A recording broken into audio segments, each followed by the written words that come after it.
Sabores de las aceitunas, sabores d'Espagne.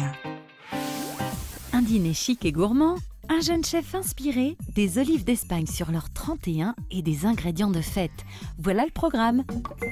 Bonjour Benjamin. Hola chica. Une petite recette sur olives d'Espagne sur son 31 avec un quart de rhum sec. Donc très simple comme recette, on arrive sur quelque chose d'un peu plus évolué là, on va un peu moins rigoler, histoire d'épater un peu la galerie. Des quarts de sucrine, du basilic, rhum sec, pignon, olives d'Espagne.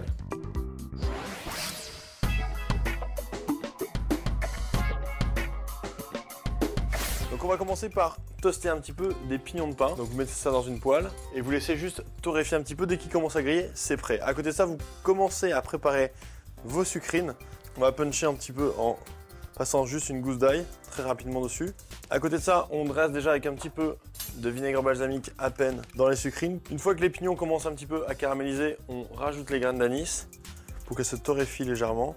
Une fois qu'on commence à sentir des bonnes odeurs, on les débarrasse. On laisse réchauffer la poêle, on casse légèrement les pignons, on les hache grossièrement, hop, et on va dresser ça sur les sucrines. Là, on rajoute un petit peu d'huile d'olive dans la poêle, à peine. Le temps que ça chauffe, une petite pause pour quelques infos sur l'olive en live.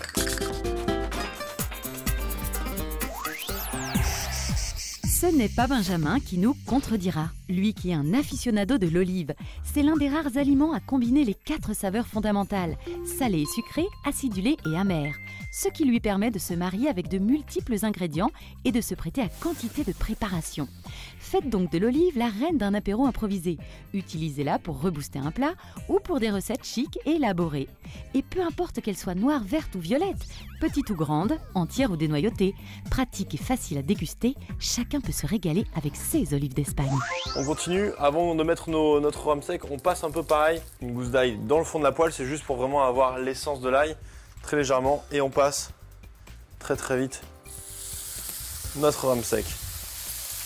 Dès qu'on a une caramélisation, on l'arrête et on le sort, c'est vraiment dans notre cru et cuit. Donc une fois que c'est fait, hop, on les sort, on détaille en petites lamelles et on va dresser directement sur nos sucrines. On va finir avec les pignons, le basilic, sel, poivre et on remet un petit filet de vinaigre balsamique sur le dessus, quelques petites gouttes d'huile d'olive. Et c'est maintenant le moment de retrouver un petit peu d'infos sur l'olive en live.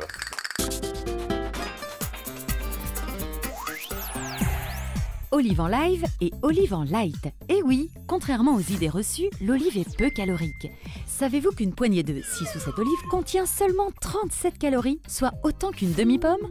Ainsi, au moment de l'apéro, l'olive constitue une alternative minceur à la plupart des biscuits salés ou autres cacahuètes qui sont 7 fois plus caloriques.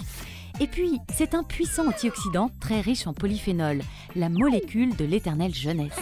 Enfin, cerise ou plutôt olive sur le gâteau, les olives noires sont très riches en fer. Et on termine avec notre petite touche d'olive, vraiment qui va remettre en avant le plat, qui va vraiment le rebooster. On pense toujours à l'olive plus à l'apéritif. Et là, voilà, sur un petit plat un peu plus sympa, un peu plus travaillé. Une petite touche un peu punchy, ça va apporter un côté salé à votre plat. Et un accord qui va être assez intéressant avec la viande. Et voilà, la recette est terminée, on va goûter ça quand même. Je vous laisse déguster ça. A plus, ciao. Hola. Sabores de las aceitunas, sabores d'Espagne.